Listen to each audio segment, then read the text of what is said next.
Welcome to class number 9. This is class number 9 of chasidus that we're doing in conjunction with the weekly Torah journal Chayenu. And tonight's a short class. You might wonder, by the way, why sometimes we do one chapter, sometimes we do two chapters, sometimes the class is a little bit longer, sometimes a little shorter. It all has to do with, because we do this in partnership with Chayenu, it all has to do with how long the selection for Chayenu was. I think that has to do on their end, editorially, when they're trying to figure out how many pages they have to print. So I think like in weeks where, let's say, the Chumash reading is a lot longer, they might have less space. So then this class becomes shorter. Or for whatever reasons, I don't know exactly why some weeks are longer and shorter, but this week is very short. It's just one chapter, chapter 15. And we are about to sort of complete a subsection within the discourse right now. Because what had happened, what we started doing way back in chapter, let's see how far back it was.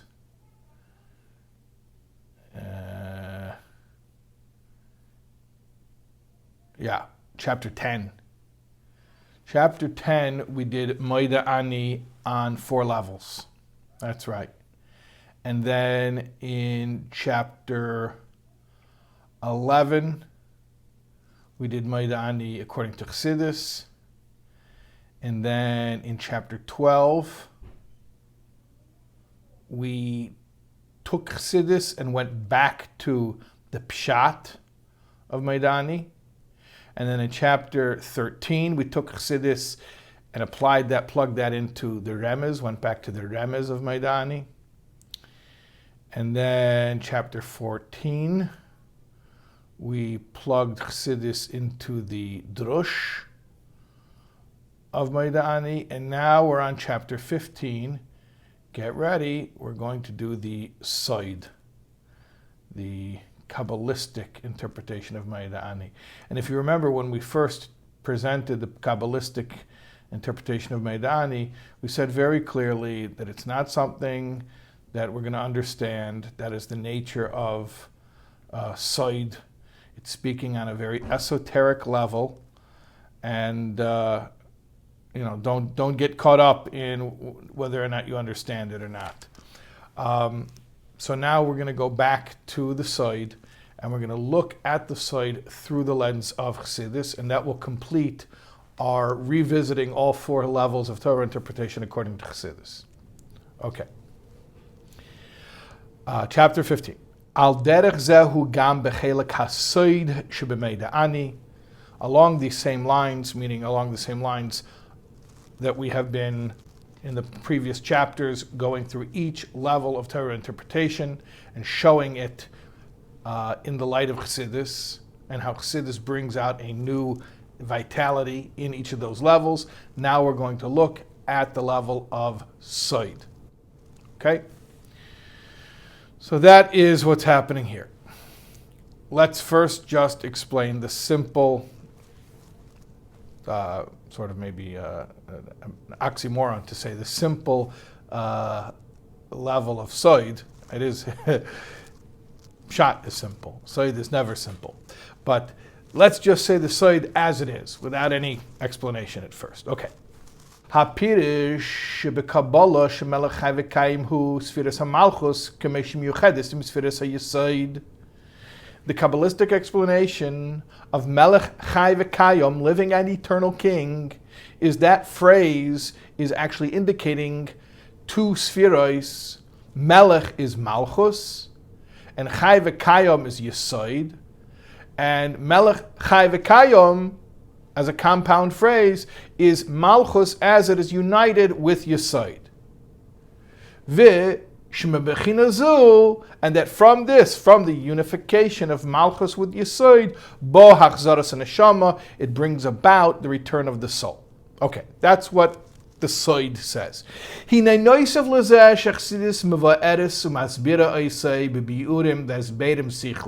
Now, in addition to the fact that chasidus is going to explain this in a rational way, he says in parentheses, Kechol ha'anyanim shebekabbalah shebiuram b'seichel hu al yedei chasidus dafka kanal seif sif aleph.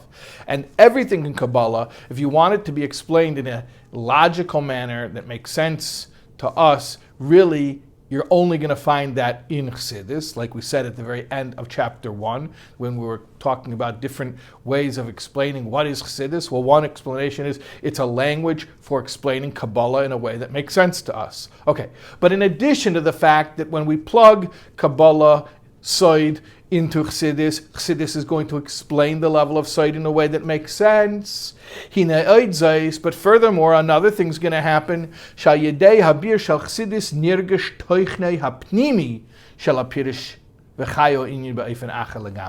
going to happen is we're going to feel the inner content, the inner message of what Soid is really saying, and it's going to come to life in a completely new way.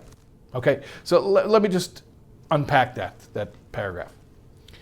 We're going to take the concept of Maidani according to Soid, which is that when the sphere of Malchus unites with the sphere of Yesod, neshamas come back into bodies. We're going to re-examine that concept, that Kabbalistic concept, through the lens of chasidus.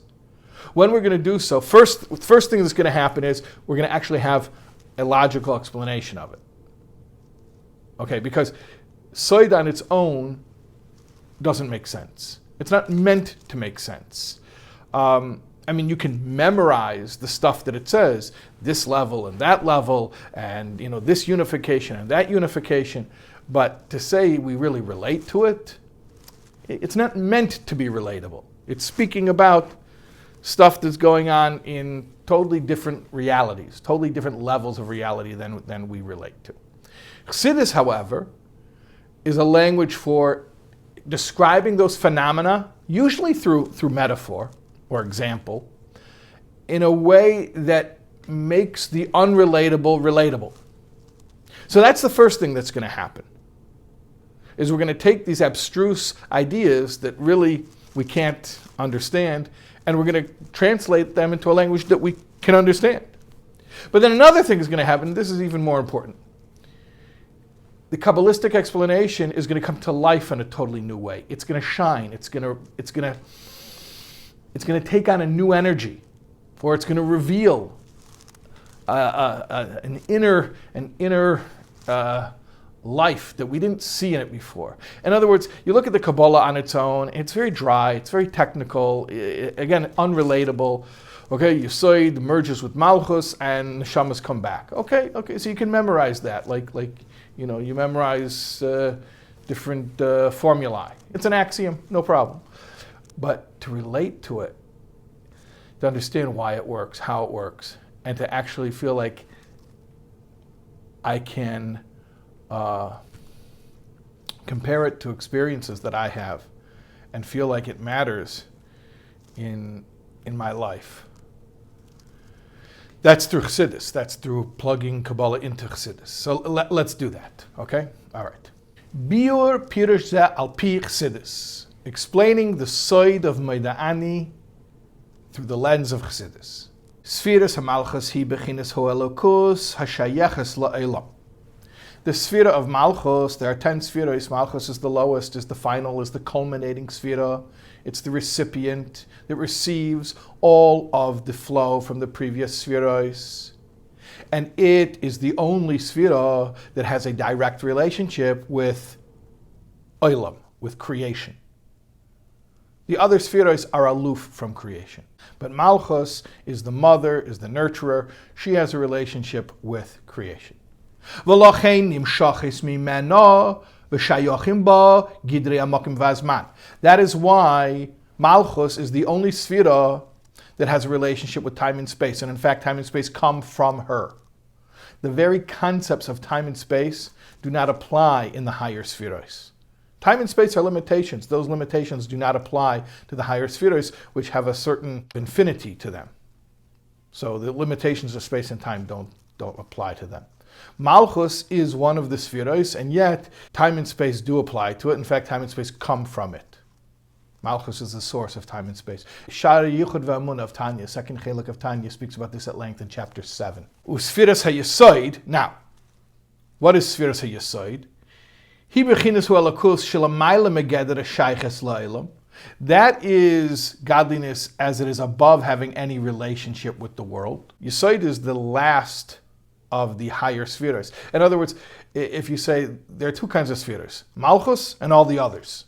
She's the recipient, and they're the energies that deposit themselves within her. But the last of those 9 is Yesod, and that's why Yesod is often compared to the reproductive organs, like it says in Pasach Eliyahu, the Yesod is Ois B'ris Kodesh, because it's that contact point or that interface between male and female, or between the higher and the lower, or the giver and the recipient. But Yesod is the last sphera of those, let's call those infinite spheres that have no relationship with the limitations of time and space. None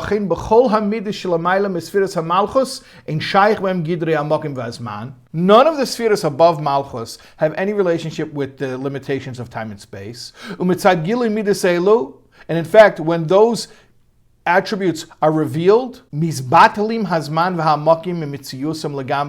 absolutely overwhelm and nullify time and space. In fact, you could never have a revelation in time and space of those higher spheres, because time and space themselves would become overwhelmed out of existence. Only Malchus could be revealed within time and space. Actually, we say Hashem Melech, Hashem Molech, Hashem Yimlech. He rules, he ruled, he will rule. So what does it mean that Malchus and Yesod get together? It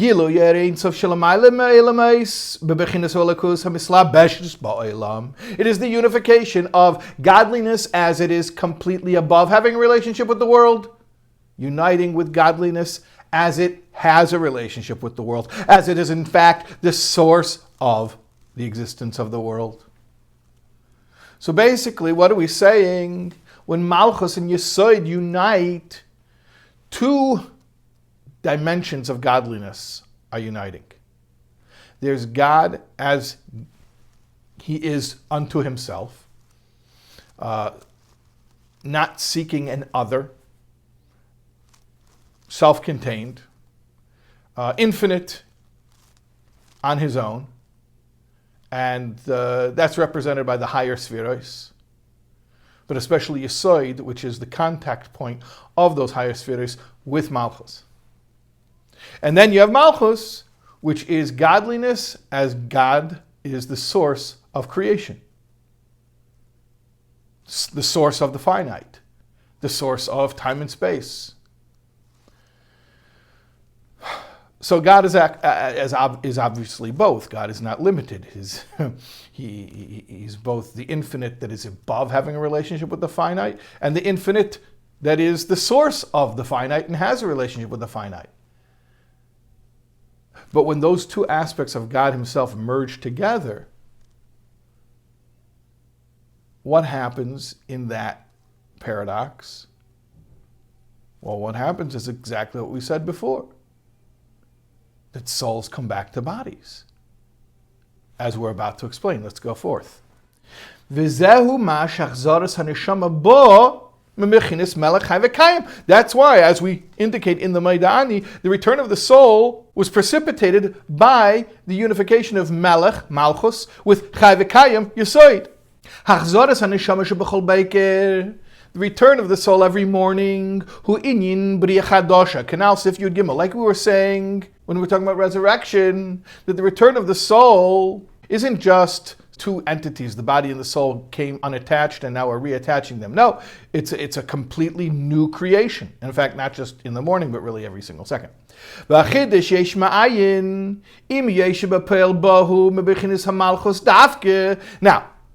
the creation of something from nothing really comes from Malchus. And why do we say that?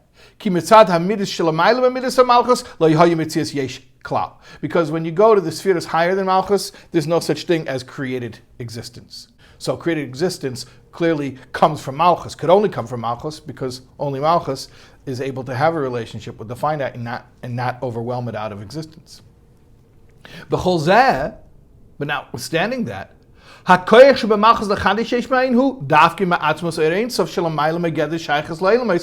power that Malchus has to create something from nothing comes from the infinite as it is above having a relationship with the worlds. A little bit of a paradox there. Malchus can only create worlds because it has a relationship with worlds, with the finite. But the power that Malchus has to bring about the creation of the finite comes from the infinite. Another way of saying that is, only the infinite can create something from nothing, because only from the perspective of the infinite is there truly no difference between ayin and yesh, something and nothing. So therefore, something that doesn't exist can very well come to exist.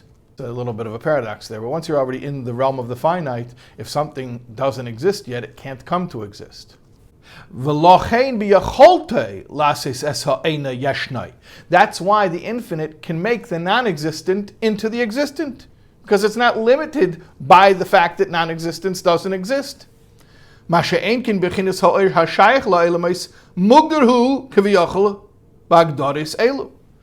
the godly light, which has a relationship with the worlds, is limited to the limitations of the worlds, which is things exist or they don't exist. So in order for Malchus, which has a relationship with the worlds, to create something out of nothing, it has to have a relationship with something higher than it, with the infinite, for which existence and non-existence are equally valid possibilities. And in fact, existence can come forth from non-existence, and that's not a contradiction or a limitation. So Malchus can only create because above Malchus, worlds don't exist. But Malchus needs to have a relationship with the higher spheres for whom the worlds don't exist, because without that, there's no connection to the infinite, for which existence and non-existence are interchangeable, if you follow that. So when the soul comes back as a brand new creation, what is that really? That is the marriage of Malchus and Yesod, of infinity as it has a relationship with the finite, and infinity as it is aloof from the finite. And yet, both of those, paradoxically, are needed in union with each other in order to give birth to the finite. Now, let's connect this to Yechida, as we always do, as we've been doing on each level. V'hakarazu, this recognition of what the unification of Malchus and Yesod is causing, that is only possible because a person has a Yechida. And we mean this in two ways. Aleph, one way.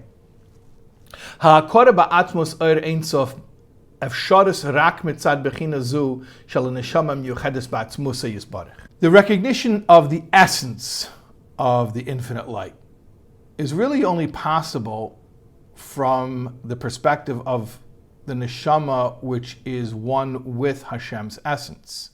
But the four soul levels,